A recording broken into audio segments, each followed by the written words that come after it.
Ευρισκόμενοι πάντοτε, αγαπητοί μου, στο βιβλίο της Σοφίας σειρά, στο 11ο κεφάλαιο, είχαμε αναλύσει αλλά όχι ολοκληρώσει το χωρίον το 17ο, που λέγει «Δώσεις Κυρίου παραμένει ευσεβέση και η ευδοκία αυτού εις τον αιώνα ευωδοθήσεται». Δηλαδή ό,τι δίδει ο Κύριος στους ευσεβείς παραμένει μόνιμα και η ευαρέσκειά του θα φέρει παντοτινή ευτυχία σε αυτούς. Είδαμε ένα σημείο όπως είναι ο γάμος, ότι εκεί ο Θεός δίδει τα αγαθά του εφόσον εκείνοι που βρίσκονται στο μυστήριο του γάμου είναι ευσεβείς. Γι' αυτό είδαμε ακόμη ότι ένα σημείο που λέγει «Μεγαλύνθητη νυμφίε όσο Αβραάμ και ευλογήθητη όσο Ισαάκ και πληθύνθητη όσο Ιακώβ», ότι πρότυπα πατριαρχικής μεγαλοσύνης και μεγαλοπρεπείας είναι ο Αβραάμ, όπου ο σύζυγος πραγματικά θα είναι ο οικοδεσπότης πραγματικά, ότι δηλαδή δεν θα λαμβάνεται, όπως σήμερα δεν λαμβάνεται υπόψη ο πατέρας, ποια είναι η αυθεντία και ποιο είναι το κύρος του πατέρα, δεν δίδαμε καμία σημασία. Ακόμη ότι ο Ιακώβ είναι, ο Ισαάκ είναι πρότυπον ευλογίας υλικών αγαθών και ο Ιακώβ είναι πρότυπον πολυτεκνίας, αλλά και καλλιτεκνίας, όπως λέει η ακολουθία του γάμου.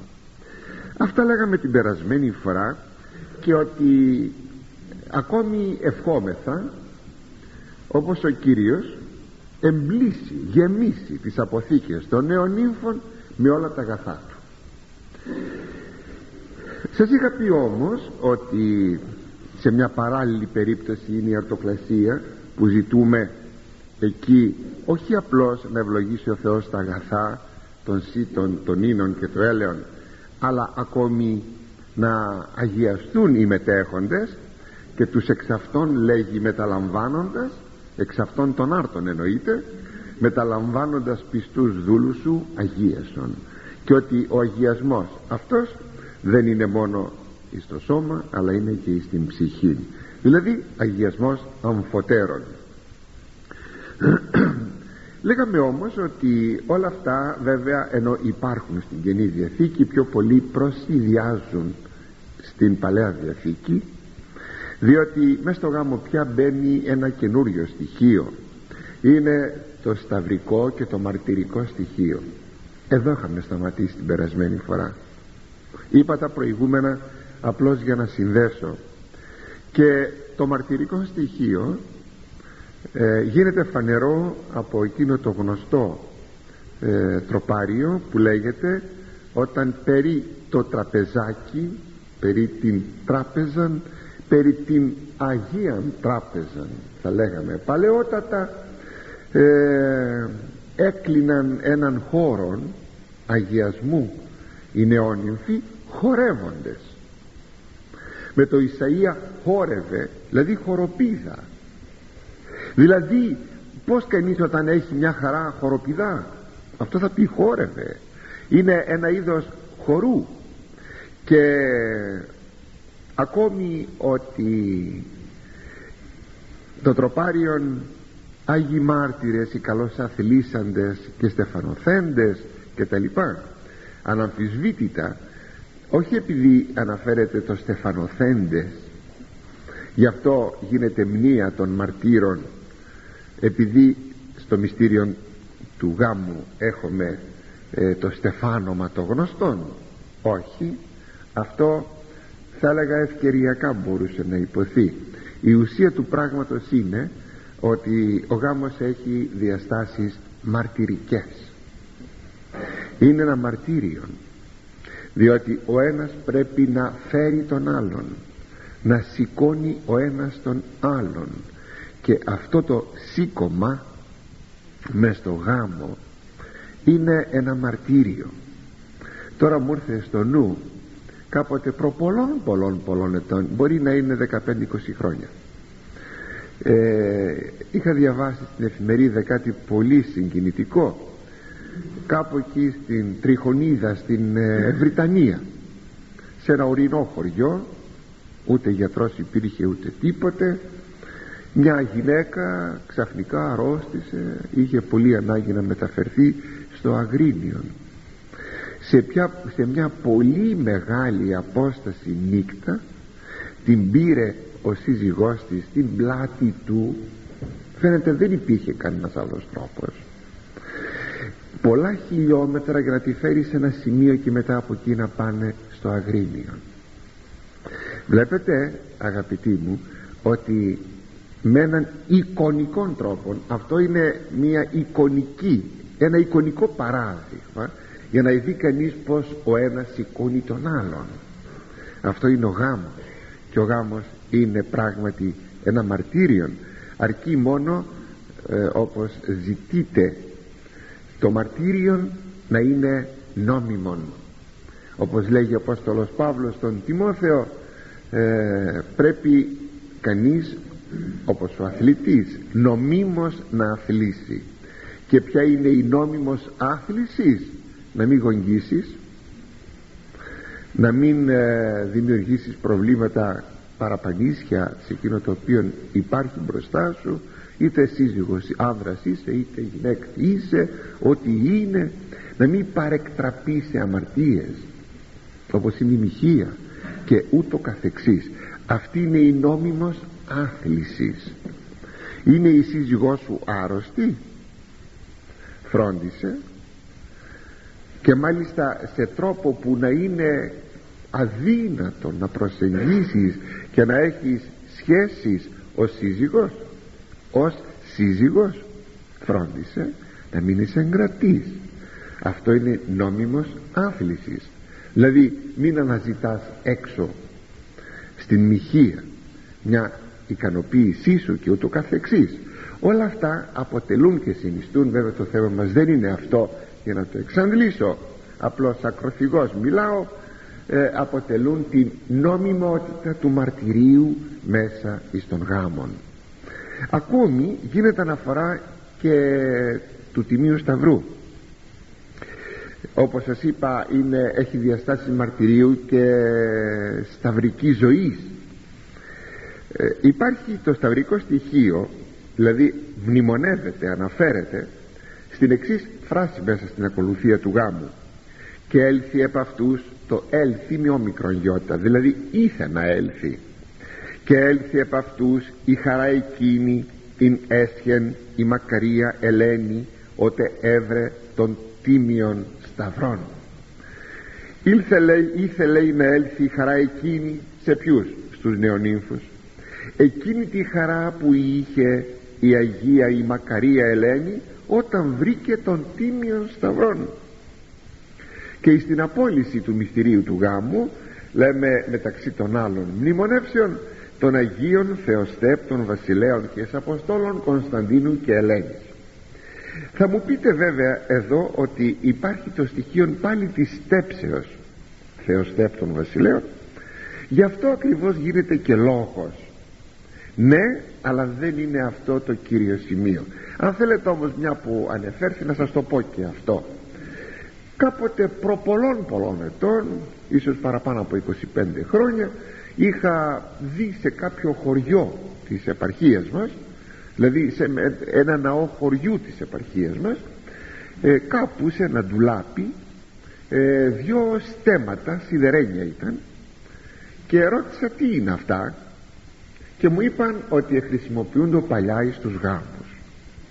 Βλέπετε ότι έχουμε στέψη πραγματική, δηλαδή με στέματα, όχι με το στεφάνι το γνωστό με τα λουλούδια ή σήμερα και ψεύτικα λουλούδια, αλλά ήταν όπως το βασιλικό στέμα, διότι απλούστατα οι δύο σύζυγοι είναι οι βασιλείς του οίκου των, και ο οίκος των είναι το βασίλειόν των, και αυτό είναι μία μικρογραφία του Αδάμ και της Εύας εις τον παράδεισον, που ήσαν βασιλείς, όταν ο Θεός είπε να γίνουν κυρίαρχοι, αυτό θα πει βασιλιάς, να γίνουν κυρίαρχοι, και κατακυριεύσατε, λέει, αυτής της γης, να γίνουν κυρίαρχοι ολοκλήρου της δημιουργίας. Άλλο τώρα ότι τελικά όταν η Εύα ημάρτησε, μπήκε υπό την κυριαρχία του Αδάμ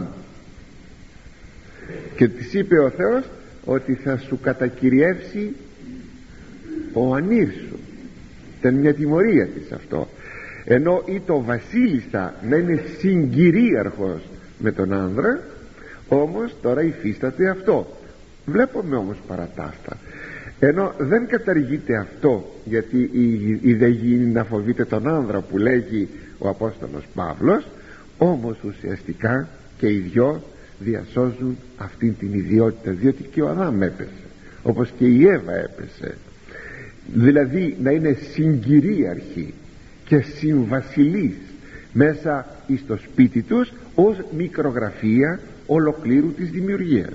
Και ακόμη μέσα στο βασίλειόν των, που θα είναι τα παιδιά τους, θα τα προετοιμάσουν για το άλλο βασίλειον, το μη διαλυόμενον, γιατί ο γάμος διαλύεται, είναι σχήμα του κόσμου τούτου, όχι δηλαδή εννοώ με το διαζύγιο, να φυλάξει ο Θεός, αλλά εννοώ με τον θάνατον.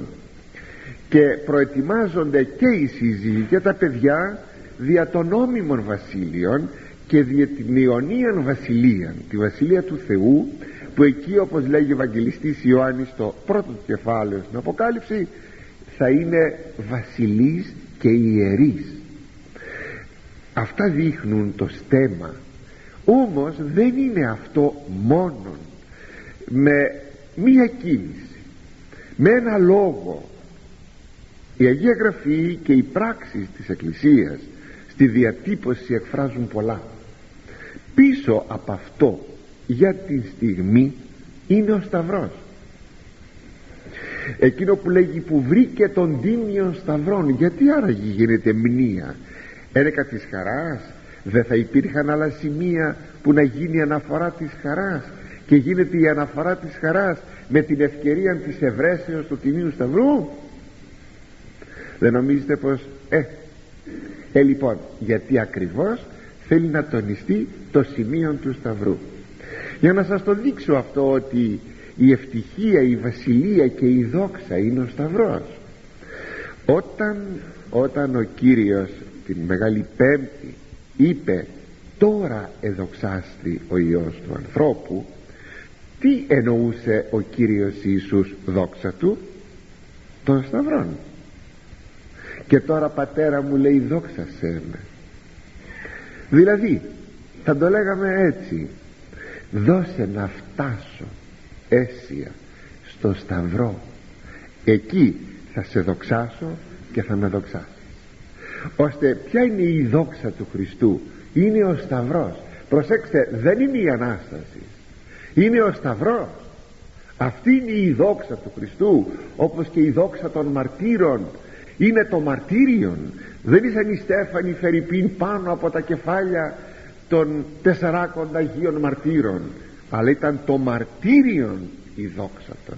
Έκφρασης της δόξης του μαρτυρίου είναι οι Στέφανοι. Έκφρασης της δόξης του σταυρού του Χριστού είναι η Ανάσταση.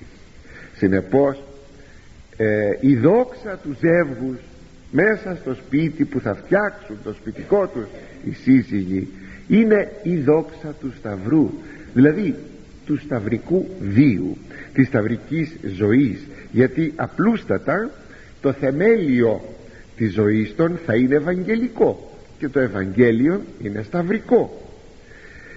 Εδώ όμως έχουμε και κάτι ακόμα, ότι λέγει τη χαρά που είχε η Αγία Ελένη όταν βρήκε τον τίμιον σταυρόν. Ο σταυρός είναι θάνατος, είναι ζωή μαρτυρική.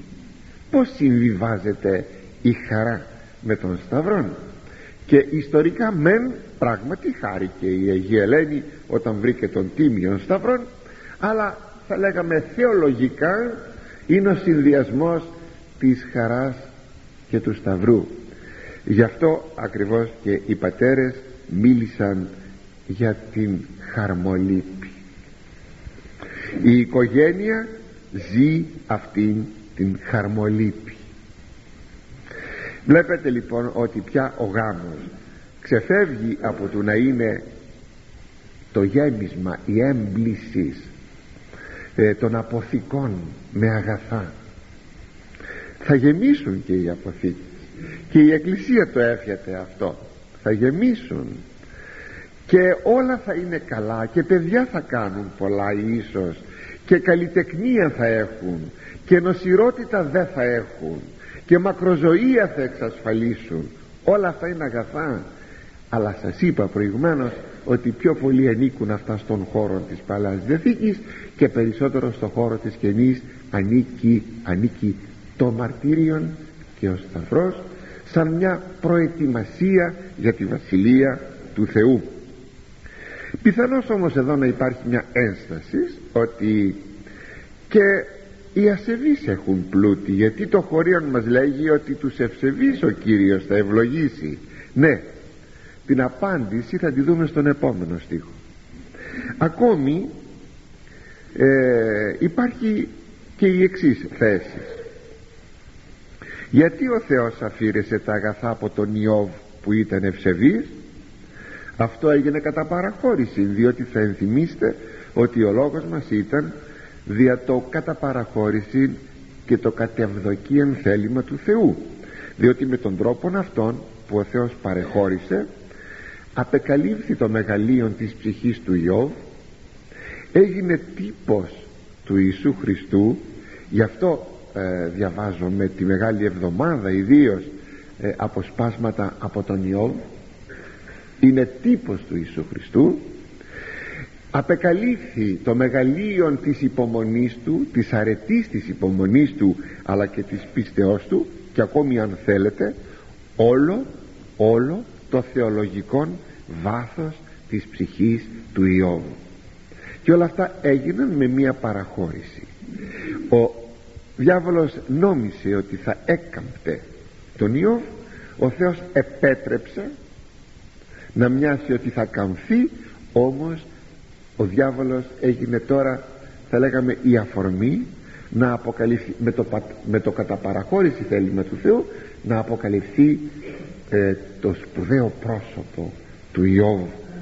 Ακόμη αν υπάρχει και πολλή ευσέβεια πολλές φορές, είναι ένα τρίτο σημείο που μπορεί να πει κανείς, ναι, υπάρχει πολλή ευσέβεια σε αυτούς οι οποίοι ήλθαν σε γάμου κοινωνία, αλλά δεν υπάρχει όμως επάρκεια υλικών αγαθών, εκείνα τα οποία ευχηθήκαμε στην ακολουθία του γάμου.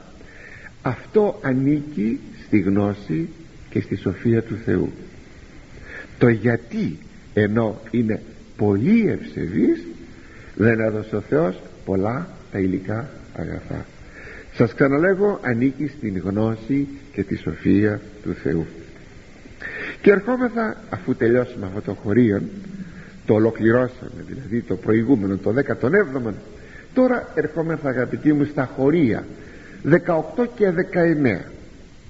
Τα λέμε μαζί γιατί έχουν μία έννοια και τα δυο μαζί. Έστι πλούτον από προσοχής και σφυγγίας αυτού, και αυτή η μερίς του μισθού του αυτού. Εν το υπήν αυτόν εύρον ανάπαυσιν, και νυν φάγομαι εκ των αγαθών μου, και ουκ είδε της καιρός παρελεύσετε, και καταλήψει αυτά ετέρης και αποθανείται. Δηλαδή υπάρχει άνθρωπος που πλουτίζει γιατί προσέχει και υπολογίζει το χρήμα και είναι σφιχτοχέρης,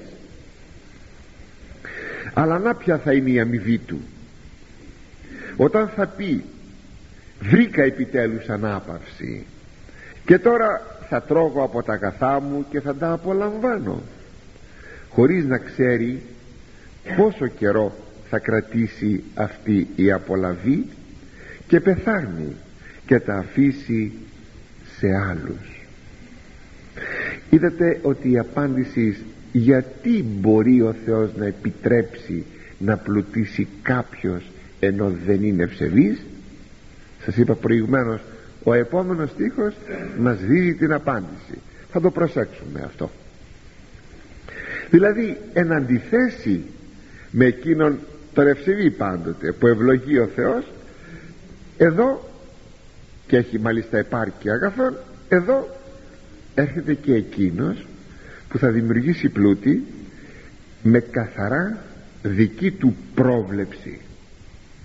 Δηλαδή δεν παίρνει την ευλογία για να είναι πλούσιος, αλλά αγωνίζεται αυτός να είναι πλούσιος και ο Θεός τούτο το παραχωρεί. Δηλαδή δεν τον εμποδίζει, τον αφήνει.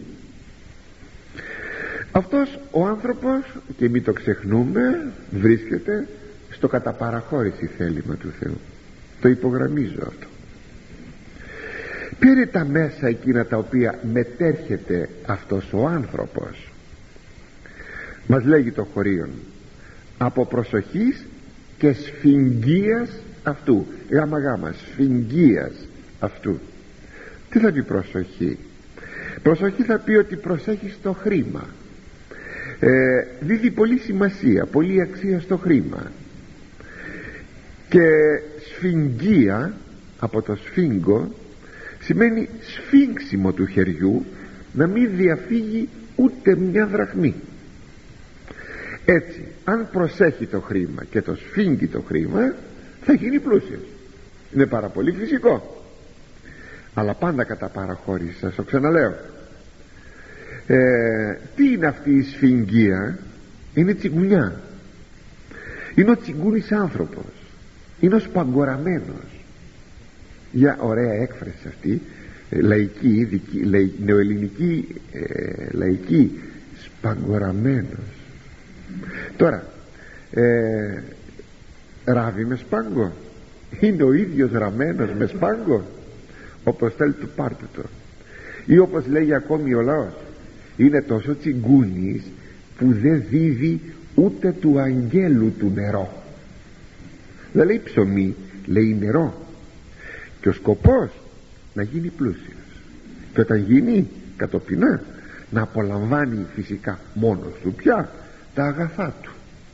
Έτσι αυτό θυμίζει την παραβολή του πλουσίου, του άφρονος πλουσίου, που λέγει και συνάξω εκεί πάντα τα γεννήματά μου και τα αγαθά μου και ερώτη ψυχή μου, θα πω στην ψυχή μου, ψυχή έχεις πολλά αγαθά, κείμενα εις έτη πολλά, φάγε αναπαύου, φάγε, πίε εφραίνου. Και όπως λέει και ο σοφός Σιράχ εδώ στο θέμα μας τώρα, εν το υπήν αυτόν, με το να πει εύρον ανάπαυση και νυν φάγομαι εκ των αγαθών μου. Με το να βρω ανάπαυση, γι' αυτό θα γίνω πλούσιος. Σκοπός μου είναι να βρω ανάπαυση, να ησυχάσω, και έτσι θα φάω από τα αγαθά μου. Παρατηρούμε εδώ εις αυτών των στίχων, όπως μπορεί να μιλάει ο αυτοδύναμος πλούσιος, εκείνος ο οποίος θέλει να επιτύχει μόνος του τα αγαθά του, έναν χονδρόν και ακατέργαστον ηλισμό. Και αυτός ο ηλιστικός τρόπος ζωής δεν είναι παρά μια ομή ειδωλολατρία. Ας δούμε όμως και το αποτέλεσμα αυτού του κυνηγητού του πλούτου, που είναι πραγματικά ή μάλλον τα αποτελέσματα είναι πολλά τα σημεία, είναι απροσδόκητα, είναι εκείνα που δεν τα έβαλε στο λογαριασμό εκείνος που κινείται με τον τρόπο αυτόν να πλουτίσει. Πρώτον, λέγει πάλι το βιβλίο Σοφία Σιράχ στο 31ο κεφάλαιο, στους στίχους 1-2, αγρυπνία πλούτου εκτίκη σάρκας και η μέριμνα αυτού αφιστά ύπνων. Μέριμνα αγρυπνίας απαιτήσει νησταγμών και αρρώστημα βαρύ εκνύψει ύπνος. Δηλαδή η αγρυπνία του πλούτου λιώνει τις σάρκες του ανθρώπου και η μέριμνά του τον κάνει να χάνει τον ύπνο του. Συνεπώς έχει την αγρυπνία. Αυτή η αγρυπνία θα του φέρει την υπνηλία, θα θέλει να κοιμάται, όλο θα νηστάζει, και τελικά αυτή η στέρηση του ύπνου θα του φέρει βαριά αρρώστια. Αυτά λέγει η Σοφία Σιράχ σε ένα πολύ προχωρημένο κεφάλαιο. Ας δούμε αυτά τα δύο. Εκτίκη σάρκας.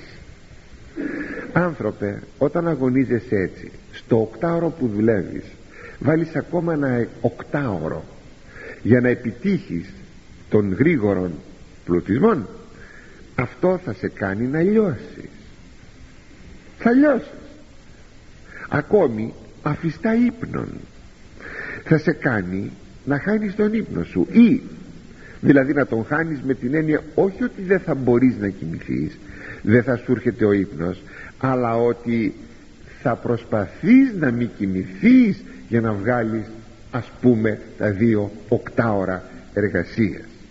Έτσι θα κόβεις τον ύπνο σου. Ο ύπνος όμως είναι αναγκαιότατος. Εκείνοι που δεν έχουν ύπνο, έχουν αϊπνία, καταλαβαίνουν πόσο μεγάλη είναι η αξία του ύπνου, όταν εκεί πια ο άνθρωπος βγάζει τις τοξίνες του στον ύπνο για να πάρει καινούργιες δυνάμεις. Αυτό είναι το πρώτο φυσικό δώρο του Θεού. Αγαπητοί μου, ο ύπνος, το πρώτο φυσικό δώρο του Θεού. Και άρρωστος να είσαι, αν έχεις ύπνο, δεν είναι βαριά η περίπτωσή σου. Υγιής να είσαι, αν δεν έχεις ύπνο, τότε είναι βαριά η περίπτωσή σου. Είναι φοβερό πράγμα όταν ο ύπνος πετάξει και φύγει από σένα και εσύ τον κυνηγάς. Αναφέρει ο Άγιος Κασιανός ο Ρωμαίος, αν θυμάμαι καλά, ο ίδιος αναφέρει στη Φιλοκαλία, είναι στον πρώτο τόμο, ότι είχε κάποτε μείνει άγρυπνος μερικές μέρες, δηλαδή επίεσε τον εαυτόν του να μην κοιμηθεί μερικές ημέρες, και κατόπιν αντελήφθη ότι είχε φύγει ο ύπνος. Ήθελε να κοιμηθεί και δεν μπορούσε. Αυτό οφείλεται, να σας το πω με 2 λόγια, αν καλά το καταλαβαίνω, σε μια υπερδιέγερση του νευρικού συστήματος, που όταν υπάρχει αυτή, ο ύπνος δεν μπορεί να έλθει. Γι' αυτό πρέπει να ηρεμήσουν τα νεύρα, να κοιμηθεί ο άνθρωπος. Αλλά ύστερα όμως από αυτήν την επίπονη και έντονη αγρυπνία, το νευρικό σύστημα ήταν σε μεγάλη ένταση και δεν μπορούσε να κοιμηθεί.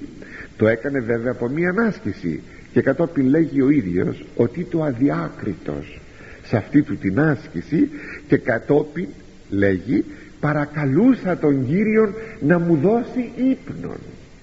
Εκεί καταλαβαίνει κανείς την αξία ενός καλού ύπνου. Είναι δώρο του Θεού, και επαναλαμβάνω, είναι το πρώτο δώρο από τα φυσικά δώρα του Θεού. Πιο πάνω, σας το έδειξα προηγουμένως, και από αυτήν την υγεία. Πόσες φορές λένε οι άρρωστοι και παρακαλούν να έχουν λίγο ύπνο, να κοιμηθούν το βράδυ ήσυχα. Δεύτερο σύμπτωμα το αναφέρει ο 38ος ψαλμός, εκείνος που βιάζεται να γίνει πλούσιος και είναι πάντα κατά παραχώρηση του Θεού. Μέντιγε εν εικόνη διαπορεύεται άνθρωπος, πλην μάτιν ταράσσεται, θησαυρίζει και ούγινος τίνη συνάξει αυτά. Αλήθεια, μέντιγε εν εικόνη διαπορεύεται άνθρωπος, αλήθεια, σαν σκιά, σαν εικόνα, σαν όνειρο, σαν φάντασμα περπατάει στη ζωή ο άνθρωπος. Δηλαδή έρχεται και παρέρχεται αυτό που συνήθως λέμε, πλην μάτιν ταράσσεται, όμως ματέως ταράσσεται. Ματέως δημιουργεί τόσο κόπο στον εαυτό του, θησαυρίζει και δεν γνωρίζει για ποιον τα μαζεύει. Χωρίς να έχει ο ταλέπορος αυτός πλούσιος την αυτοσυνειδησία ότι η ζωή περνάει τόσο γρήγορα, όμως έχει την ταραχή της συγκεντρώσεως του πλούτου. Κέρδος του η φροντίδα, η ταραχή, η μέριμνα. Ακόμη σε ποιο θα τα αφήσει, λέγει εδώ ο ψαλμοδός? Σε συγγενείς? Ούτε μνημόσυνο δεν θα του κάνουν. Στα παιδιά του?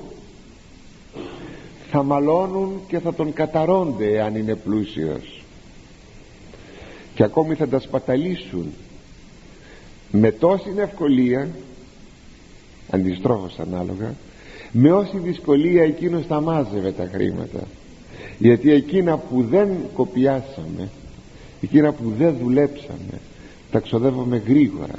Γι' αυτό και οι κλέπτε, όταν κάνουν μια διάρρηξη, κλέψουν χρήματα, τα τρώνε αμφιδώς. Αυτό είναι και το στοιχείο εκείνο με το οποίο τους πιάνουν οι αστυνομικοί. Όταν δουν κάποιον να ξοδεύει πολλά λεφτά, μπαίνουν αμέσως σε υποψία, γιατί αυτός ξοδεύει πολλά λεφτά. Κανένας πλούσιος, κλέφτης, δεν έκλεψε για να κάνει περιουσία, αλλά για να τα φάει. Και αυτό είναι ένα στοιχείο που τον προδίδει, είναι γνωστό σε όλους μας αυτό. Δηλαδή τα βρήκε εύκολα, και συνεπώς για ποιο λόγο, αφού δεν κοπίασε, να μην τα φάει? Είναι η ψυχολογία του ανθρώπου που βρίσκει χρήματα άκοπα, τα τρώγει. Έτσι και τα παιδιά των πλουσίων τα βρίσκουν άκοπα και τα τρώνε, τα σπαταλούν. Ουκίδε της καιρός παρελεύσετε, λέει ο σοφός Σιράχ, είδαμε στο χωρίο που αναλύουμε. Δεν γνωρίζει τι καιρός θα περάσει, πόσο καιρό θα τα έχει τα αγαθά του, και καταλήψει αυτά εταίρης και αποθανείται, και θα τα αφήσει σε άλλους και θα πεθάνει. Και ένα τρίτο σημείο, λέγει ο 48 ψαλμός, 48ος, για συντομία λέω 48 και δεν λέω 48ος, όπως και τα χωρία, δεν λέω πρώτο, δεύτερον, τρίτον, λέω 1, 2, 3, ότι ούκεν το αποθυνίσκην αυτόν λείψετε τα πάντα, ουδέ συγκαταβήσετε αυτό η δόξα αυτού. Ότι δηλαδή όταν πεθάνει δεν θα πάρει τίποτε. Προσέξτε, λείψετε, ου λείψετε τα πάντα, δεν θα πάρει τίποτε. Ουδέ συγκαταβήσετε αυτό η δόξα αυτού, ούτε η δόξα θα κατέβει μαζί του. Όλα εκείνα που έλεγαν στον πλούσιο για να τον καλοπιάνουν οι άλλοι άνθρωποι, δεν θα κατέβει μαζί του εις τον Άδη. Έχουμε την πιο τραγική περίπτωση που ο πλούσιος φεύγει γυμνός, πιο γυμνός από γυμνός, και πιο φτωχός από φτωχός από την παρούσα ζωή. Νομίζουν οι άνθρωποι κάτι θα πάρουν. Αγαπητοί μου, όχι μόνο δεν παίρνουμε από τα πράγματα τίποτε, αλλά χάναμε και το ίμιση της υπάρξεώς μας, δηλαδή το σώμα μας. Όταν η ψυχή φύγει και πάγει εις τον Άδη, εις τον τόπον αυτής, όπου θα πάει, αφήνει το σώμα επάνω στη γη, φεύγει γυμνή η ψυχή. Ούτε το σώμα δεν παίρνει μαζί της, δηλαδή με αυτό που συνεδέθη, με αυτό που έζησε, αυτό που συνιστά, και τα δυο μαζί συνιστούν τον άνθρωπον. Φεύγει λοιπόν ακόμη και το ίμιση του εαυτού του, και πηγαίνει εις τον οικείον τόπον, γιατί το σώμα μένει εδώ εις τον τάφον.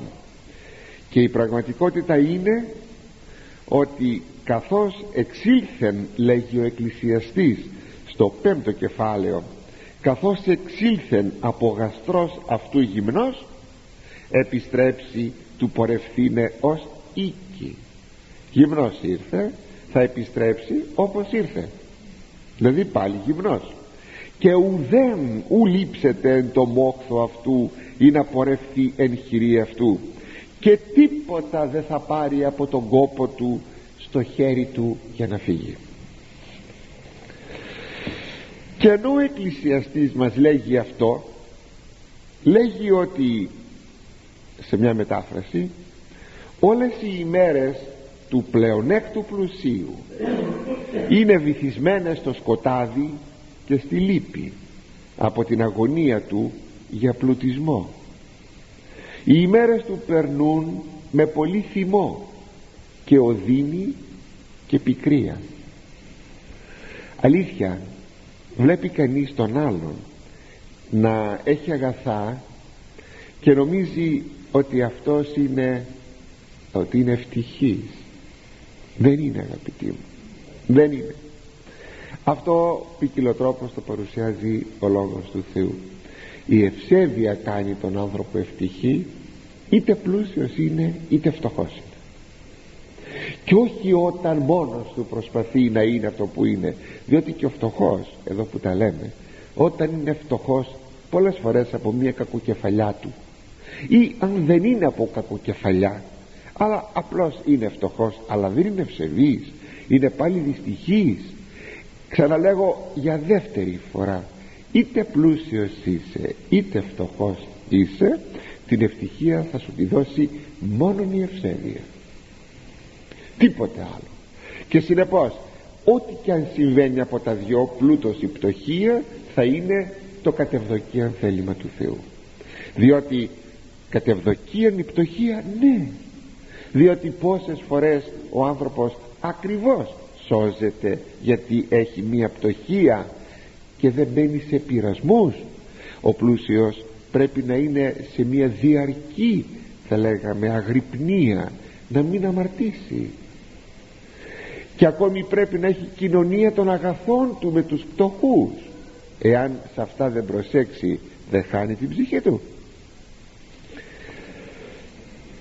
Είδαμε στον προηγούμενο στίχο, στον 17ο, τι συμβαίνει στον άνθρωπο όταν ο Θεός δίδει τα αγαθά της γης σαν θέλημα της ευδοκίας του. Είδαμε και τον άνθρωπο που πλουτίζει ερήμην του Θεού, τι κακό σωρεύει στον εαυτόν του. Μια πολύ ωραία εικόνα του ευσεβούς που τον κάνει ο Θεός αυτάρκη σε υλικά αγαθά.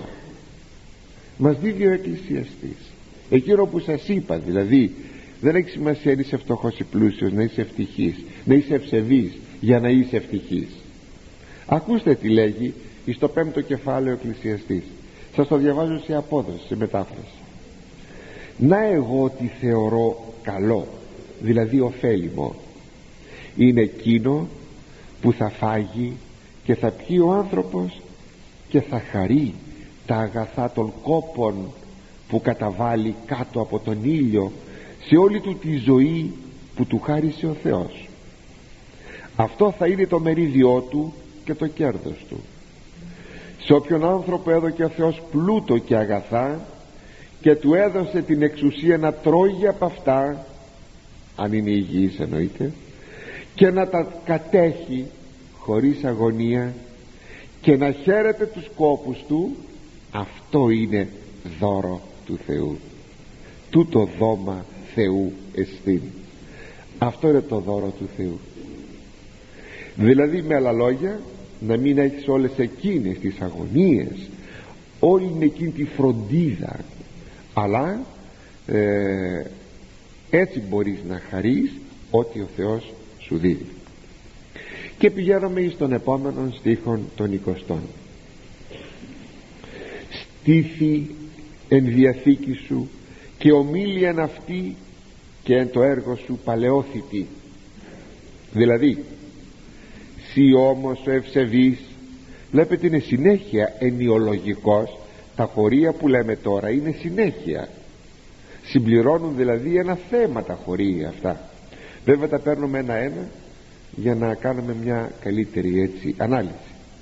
Σύ όμως ο ευσεβής, να παραμένει σταθερός στη σχέση σου με το Θεό και το θέλημά του, τη διαθήκη του να έχεις πάντοτε συντροφιά και να γεράσεις στο έργο της στηρίσεως του θελήματος του Θεού.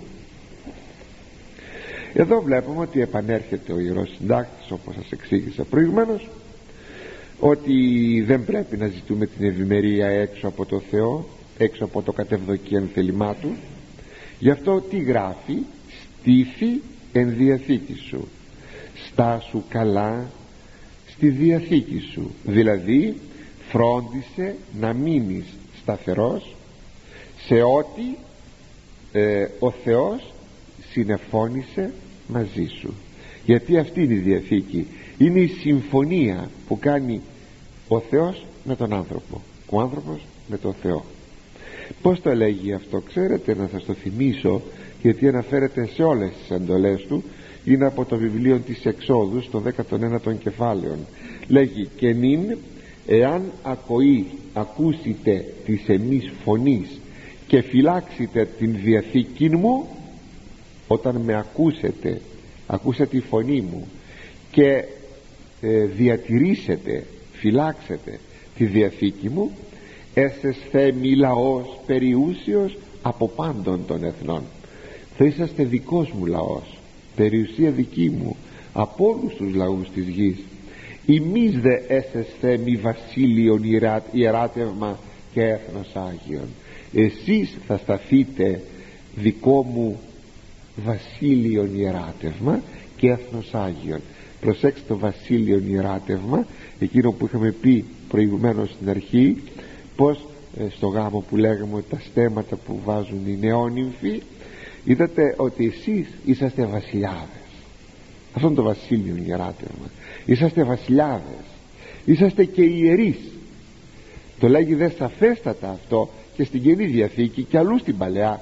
Εσείς είσαστε βασιλείς και ιερείς και έθνος Άγιον. Βλέπετε, είναι πάρα πολύ σπουδαίο. Όλα αυτά πότε? Με έναν όρο: εάν φυλάξετε τη Διαθήκη μου, εάν δηλαδή μείνετε πιστοί στα συμφωνηθέντα, εκείνα που έχουμε συμφωνήσει. Αλλά δυστυχώς ο πειρασμός των υλικών αγαθών προωθεί τον άνθρωπο στην αυτονομία και στην αποστασία. Εγώ θα κάνω ό,τι θέλω και για να πλουτίσω θα πρέπει να φύγω μακριά από τον Θεό. Το να μείνεις πιστός στο θέλημα του Θεού κάτω από αυτόν τον πειρασμό είναι ομολογουμένως ένα κατόρθωμα. Γιατί ο λαός τι λέει? Το έχετε ακούσει, το ξέρετε όλοι σας. Αν δεν το έχουμε εφαρμόσει και όλοι μας: δούλεψε να φας και κλέψε να έχεις. Αυτό λέγει ο λαός. Μα που σημαίνει δεν επαρκούν τα χρήματα για να γίνεις πλούσιος. Γι' αυτό λοιπόν τα μεν χρήματα που παίρνεις από το μισθό σου είναι για να ζήσεις, τα χρήματα που θα κλέψεις είναι για να φτιάξεις. Δούλεψε λοιπόν να φας και κλέψε να έχεις. Φοβερή πρόταση αυτό. Βλέπετε ότι έρχεται σε αντίθεση με εκείνο που ο Θεός λέγει ότι θα μείνεις πιστός στη Διαθήκη μου. Στήθη, που λέει ο Σοφός Σιράκ, στάσου εν Διαθήκη σου κλπ. Να σταθείς σωστά στη συμφωνία σου με το Θεό. Γι' αυτό ακόμη λέγει, αν θέλετε ακόμη, γιατί ο κόσμος δυστυχώς παρασύρει και εδώ υπάρχει μια ορμητική δύναμη του κακού, και ένας ο οποίος θα ήθελε κάτι να επιτύχει, ο κόσμος δεν τον αφήνει. Όχι βεβαίως ότι αυτό είναι μια δικαιολογία, απλώς είναι, θα λέγαμε, ένα στοιχείο πρόσθετο, αγώνος. Γι' αυτό λέγει: και εν το έργο σου παλαιόθητη. Κατά λέξη θα πει να παλιώσεις στο έργο σου. Ποιο έργο?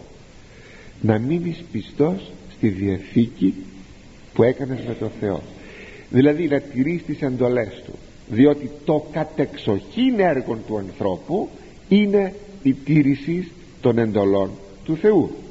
Δηλαδή φρόντισε να γεράσεις με το έργο της τηρήσεως των εντολών. Ο 118 ψαλμός, αγαπητοί μου, είναι γεμάτος. Αν τον διαβάσετε, είναι ο πιο μεγάλος ψαλμός, ο πιο μακρύς ψαλμός. Νομίζω έχει 168 χωρία, αν θυμάμαι καλά. Εκεί αναφέρει πως μπορεί κανείς να μένει διαρκώς κολλητός στο νόμο του Θεού, να μην αφίσταται του νόμου του Θεού, και πως μπορεί να γεράσει κολλημένος πραγματικά στον νόμο του Θεού. Κατά το εβραϊκό κείμενο, αυτό το ημιστήχιον και εν το έργο σου παλαιόθητη, σας είχα πει όταν κάναμε την εισαγωγή του βιβλίου της Σοφίας Σιράχ ότι δεν υπήρχε το κείμενο αυτό εβραϊκά, δεν υπήρχε, παρότι στην εισαγωγή λέει ότι εβραϊκά γράφτηκε, αλλά μετεφράστη από τον εγγονών του σοφού Σιράχ και μετεφράστη στην Αλεξάνδρεια χάρη των Εβραίων της Αλεξανδρίας, οι οποίοι δεν εγνώριζαν την εβραϊκή γλώσσα και έπρεπε να μεταφραστεί για να το διαβάζουν ελληνικά. Το εβραϊκό κείμενο απολέστη και διεσώθη μόνο το ελληνικό, οπότε το ελληνικό, σας έλεγα πριν από 6 χρόνια, και μόνο το ελληνικό είναι εκείνο το οποίο σήμερα υπέχει θέση κειμένου, γιατί το εβραϊκό χάθηκε.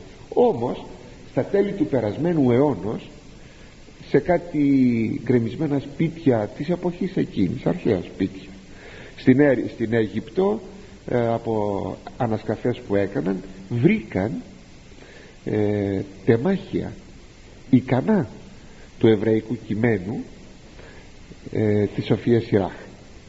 Μάλιστα θα σας το υπενθυμίσω αυτό, οι Εβραίοι πως βρέθηκαν εκεί τώρα τα τεμάχια αυτά, τα φύλλα περγαμηνές, πάπυροι, τι μπορεί να ήσαν. Είχαν όταν κτίζανε ένα σπίτι, είχαν ένα μικρό χώρο, πολύ μικρό χώρο, που εκεί έπρεπε να, δεν υπήρχε πόρτα σε αυτό το χώρο των μικρών, ήταν σαν ας πούμε ένα κυβικό μέτρο χώρος. Πετούσαν ό,τι ιερό μπορεί να υπήρχε που δεν έπρεπε να πεταχτεί στα σκουπίδια. Σε μερικούς ναούς χωριών μας υπάρχει μία κρύπτη πολύ μικρή, είναι κοντά στην Προσκομιδή, που ο ιερεύς βάζει το χέρι του μέσα στην κρύπτη και βγάζει από εκεί λιβάνι και βάζει στο θυμιατό.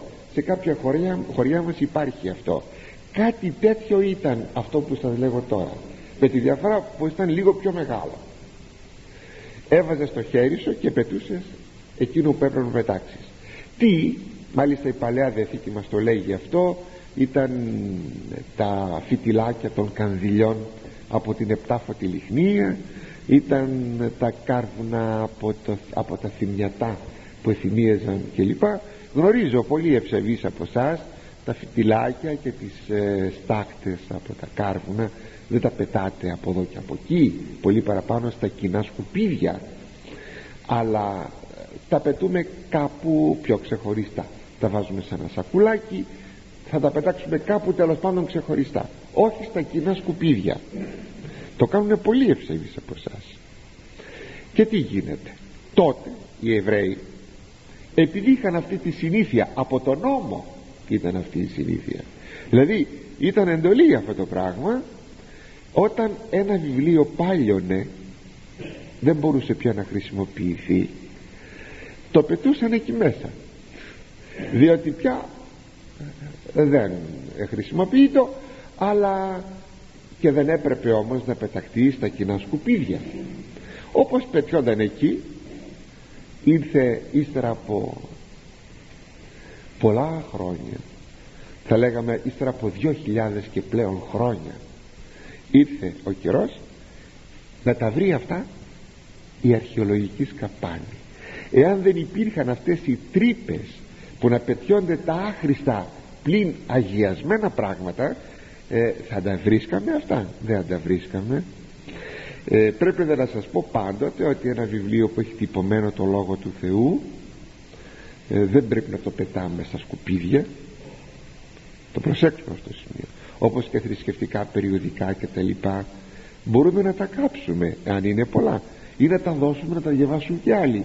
Ποτέ μην τα πετάμε στα κοινά σκουπίδια, ή ακόμα να βάζουμε χαρτιά τέτοια στα αποχωρητήρια. Ποτέ, προσέξατε το, ποτέ. Είναι αμαρτία, είναι φοβερή αμαρτία, και μόνο αν το σκεφτείτε νομίζω είναι ικανό να πάρετε μία εικόνα του πράγματος. Γι' αυτό σας είπα κατά το εβραϊκό, γιατί τότε σας είχα πει ότι δεν υπάρχει εβραϊκό κείμενο, αλλά το εβραϊκό τώρα βρέθηκε, όχι ολόκληρο το βιβλίο, αν θυμάμαι καλά, κατά τα 3/4 του βιβλίου βρέθηκε κείμενο, νομίζω κάπου εκεί. Και το εβραϊκό κείμενο σε αυτό το ημιστίχιο που σας διάβασα τώρα λέγει το εξής: και το έργο σου παλαιόθητη, αυτό που είπαμε κατά την μετάφραση του εγγονού του σοφού Σιράχ, λέγει το εβραϊκό τώρα: μείνε στο επάγγελμά σου έως ότου γεράσεις. Βέβαια δίδει μια διαφοροποίηση ενίας, μια διαφοροποίηση κάνει, είναι κάτι λίγο διαφορετικό και με αυτή την εκδοχή, ότι μείνε στο επάγγελμά σου έως ότου γεράσεις. Ας μου επιτραπεί να πω 2 σχόλια. Σημαίνει ότι ο πιστός δεν πρέπει να είναι πολυπράγμων με σκοπό τον πλουτισμό, δηλαδή να μένει στο επάγγελμα που ξεκίνησε. Βέβαια μια αλλαγή επαγγέλματος δεν είναι βέβαια αμαρτία, Πολλές φορές όμως μέσα σε μια αλλαγή επαγγέλματος ανιχνεύεται ένας τυχοδιοκτισμός χωρίς να το καταλαβαίνουμε, μια αναζήτηση καλύτερων όρων διαβιώσεως. Δεν είναι πολύ κακό, εντούτοις το κατακρίνει ο λόγος του Θεού εδώ αυτό, το κατακρίνει, ακριβώς γιατί υπάρχει αυτή η αναζήτηση περισσότερων αγαθών. Βέβαια πού να τα πει κανείς σήμερα στον 20ο αιώνα αυτά? Αλήθεια, εσείς πως τα ακούτε αυτά που ακούτε? Πως τα ακούτε? Παλιά πράγματα τα οποία δεν έχουν σήμερα ισχύ, δεν έχουν ισχύ με την έννοια ότι δεν εφαρμόζονται, αλλά έχουν ισχύ με την έννοια ότι πρέπει να εφαρμόζονται. Πως τα ακούμε, αλήθεια? Ακόμη σε μια προέκταση αυτής της ενίας που λέγει μην αλλάζεις επάγγελμα, έχουμε και την περίπτωση εκλογής, προέκταση σας είπα, έτσι, ενός πολύ προσοδοφόρου επαγγέλματος. Δηλαδή λέμε στα παιδιά μας, ή τα παιδιά μας φροντίζουν να έχουν ένα επάγγελμα που να βγάζει πολλά λεφτά.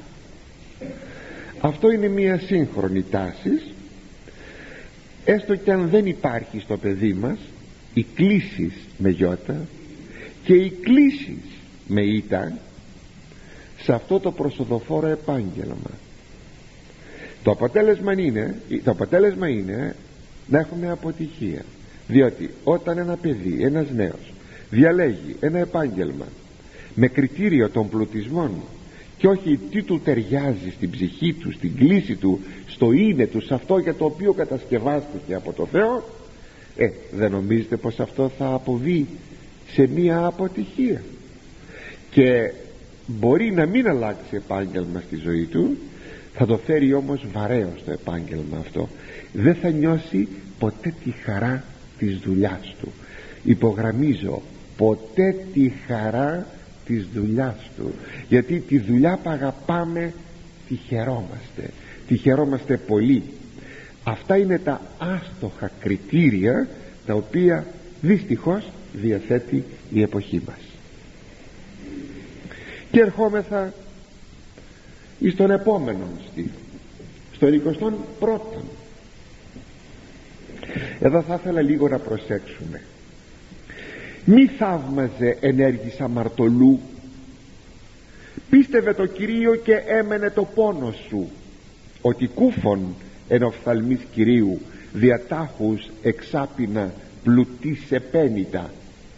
Δηλαδή μη θαυμάζεις τον αμαρτωλό στα έργα του και τις επιτυχίες του, πίστευε στον Κύριο και μένε στο κοπιαστικό σου έργο, γιατί είναι πολύ εύκολο στον παντεπόπτη Κύριο να κάνει κάποιο φτωχό, αν κρίνει ο Θεός εννοείται, πολύ ξαφνικά πλούσιο. Αν προσέξαμε τόσο στο βιβλίο της Σοφίας Σιράχ που τώρα αναλύουμε τόσο καιρό, όσο και στα λοιπά λεγόμενα σοφιολογικά βιβλία όπως είναι οι παροιμίες, η Σοφία Σιράχ, η Σοφία Σολομώντος, ο Εκκλησιαστής κτλ,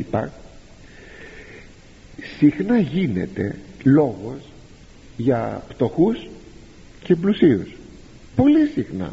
Μάλιστα, αν προσέξατε στο βιβλίο που αναλύουμε και φέτος και πέρυσι και πρόπερσι, πολύ συχνά γίνεται ο λόγος για τον πλούσιο και τον πτωχόν ή για τον πλούτο και την πτωχία, με διαρκείς συνεχείς επαναλήψεις και αναφορές που ίσως θα μας κούραζε αυτό.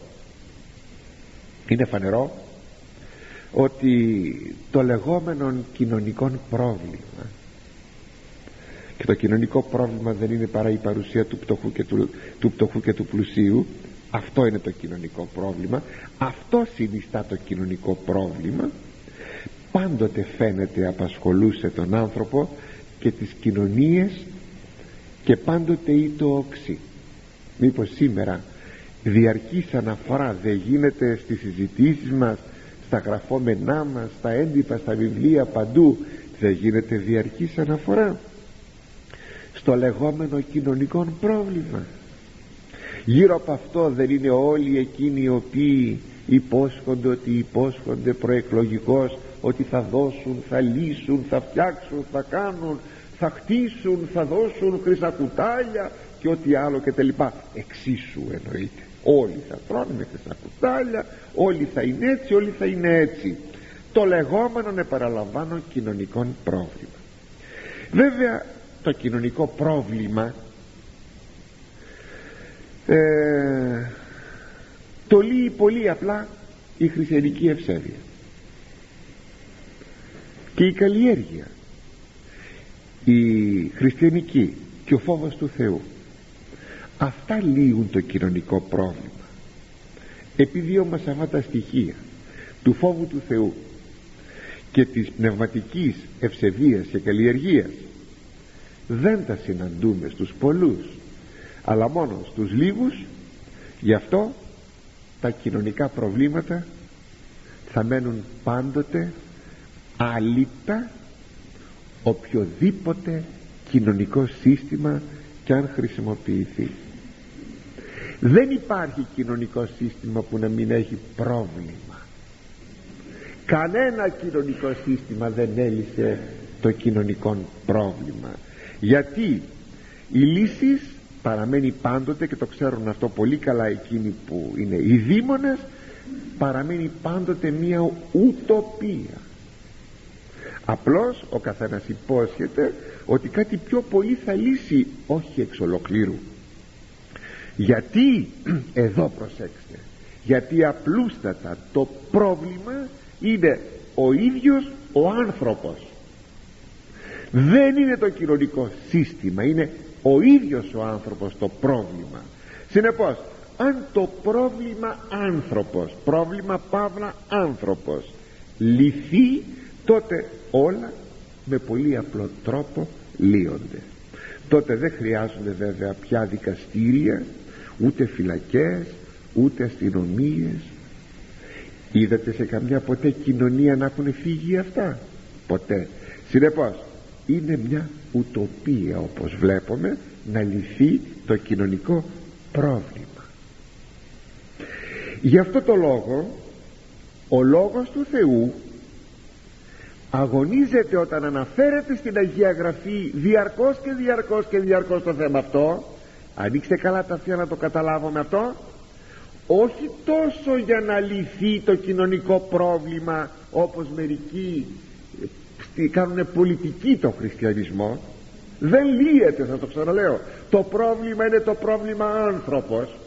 Όχι τόσο για να λυθεί το κοινωνικό πρόβλημα, όσο για να βοηθηθεί ο ευσεβής στην αντιμετώπιση του κοινωνικού προβλήματος. Αυτός είναι ο λόγος που η Αγία Γραφή κάνει αυτή τη διαρκή αναφορά. Και μοιάζει αυτή βέβαια η αντιμετώπιση σαν παθητική. Δεν είναι όμως, γιατί το να μην θυμώσεις, να μην φωνήσεις, να μην μισήσεις είναι δυναμισμός και χρειάζεται πολύ σθένος και πολύ υπομονή για να το πετύχεις αυτό. Να μην ζηλεύεις, να μένεις ειρηνικός στα έργα σου χωρίς υποβλέψεις, αυτό δεν είναι παθητική στάση, είναι δυναμική. Το θέμα όμως δεν το ολοκληρώσαμε. Πρώτο Θεός θα συνεχίσουμε την ερχομένη